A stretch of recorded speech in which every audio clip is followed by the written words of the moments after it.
Sir, বাড়ি থেকে phone এসছে, এটা ইমার্জেন্সি। হ্যালো, হালকা, তোর বাবা অ্যাক্সিডেন্ট করেছে। গ্রামের ডাক্তার বলছে শহরে নিয়ে গিয়ে অপারেশন করতে হবে। তুই তাড়াতাড়ি বাড়ি আয়।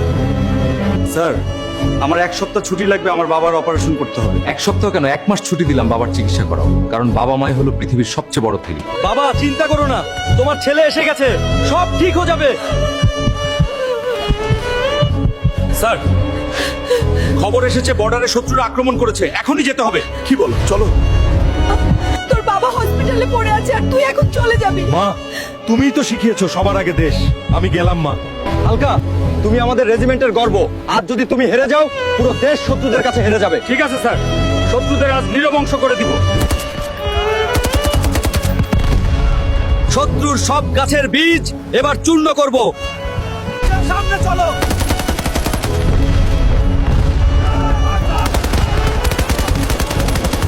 আসো আসো আমাদের বীর সেনা হালকা, তুমি আবারও প্রমাণ করেই দিলে তুমি আমাদের দেশের গর্ব। যাও, তোমার ছুটিগুলো কাটিয়ে আসো। ধন্যবাদ স্যার।